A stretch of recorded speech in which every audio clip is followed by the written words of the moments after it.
فرش التراب يضمني. بانی محترم، سوال میرا یہ ہے کہ صدقہ جاریہ کی مختصر سی وضاحت اور اس کے علاوہ بلڈ ڈونیشن جو کوئی بھی اپنی زندگی میں کیا گیا ہو. جی، بلڈ ڈونیشن، خون کا عطیہ. Blood donation. جی. اچھا، اس کا کس حد تک اجر و ثواب سے تعلق ہے، بشرطے اگر عطیہ کرنے والا شخص فوت ہو جائے؟ میں یہ اگلا حصہ نہیں سمجھا. اگلا اس سے مراد یہ ہے کہ اگر کوئی شخص فوت ہو جاتا ہے، اس نے اپنی زندگی میں 2 4 5 لوگوں کو بلڈ ڈونیشن دیا ہوا ہے، اس کا کس حد تک اجر و ثواب ہے؟ اور صدقہ جاریہ سے متعلق کچھ تھوڑی سی وضاحت.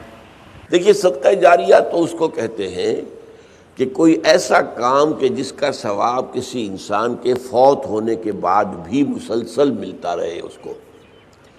ورنہ اصل قاعدہ تو یہ ہے کہ موت آ گئی تو اب آپ کا جو ہے وہ جو امتحان کا وقت تھا اور جو کچھ کمائی کرنے کا وقت تھا وہ تو ختم ہو گیا. جیسے امتحان میں کہتے ہیں کہ بس سٹاپ رائٹنگ، اب وہ آپ کی رائٹنگ تو ختم ہو گئی.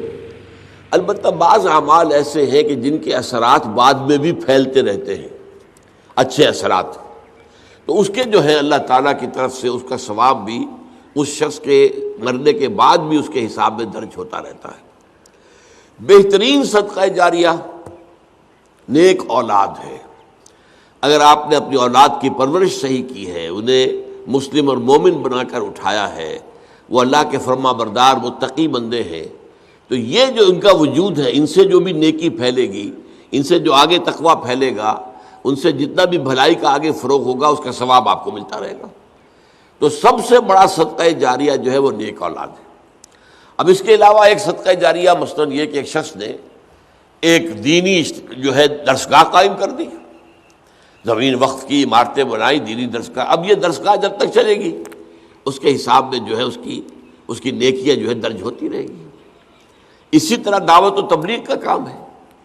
آپ کی دعوت و تبلیغ کے نتیجے میں جن لوگوں کو بھی ہدایت نصیب ہوئی، اب ان کی نیکیوں کا بھی اجر و ثواب آپ کو بھی ملتا رہے گا. اور وضاحت کے ساتھ کہا گیا ہے بغیر ان ينتقص من اجرہ شیء، وہ جو نیکی کریں گے ان کے اجر میں کوئی کمی نہیں ہوگی. یہ نہیں ہوگا کہ ان کے اجر میں سے جو ہے وہ دعوت اور تبلیغ کرنے والے کو اجر ملے گا، بلکہ یہ کہ اس کا اجر بھرپور اس کو ملے گا اور اس کو اضافی طور پر جو اس کو ملے گا.